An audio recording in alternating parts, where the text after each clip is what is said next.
So here at Fuller, we're intentionally trying to connect the notions of formation and vocation. Personal formation, spiritual formation, academic formation certainly, and global formation. As you talk about this process, how do you see formation and vocation connected? Yeah. It seems to me that there's a two-way process here going on, that all Christians are called to follow Jesus in a life of holiness and celebration and healing and working with the poor and so on. And these are kind of standard for all of us.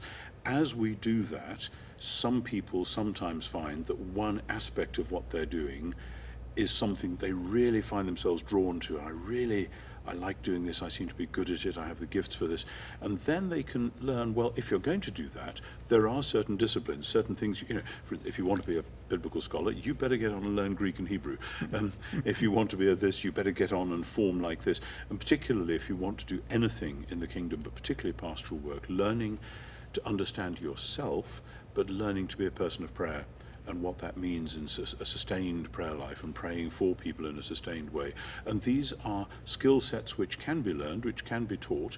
It doesn't necessarily bubble up inside you. So there's a to and fro between glimpsing that's where we've got to get to, and here are the steps which will take us there, which is that's how in the classical tradition you see virtue anyway, that here's the goal, and these are the steps you need to take to develop those skills for that. So in some cases, it's doing the basic Christian things and then glimpsing just a little bit beyond. Other times it's glimpsing a distant goal and thinking, wow, could God really want me to do that? But, oh well, if he does, it'll mean doing this and this and this in between. So I think there's a process of both of those, the ultimate calling and the formation, and sometimes the one is more prominent than the other, but they will go together. And I think it's important not to be too prescriptive too soon, as it were.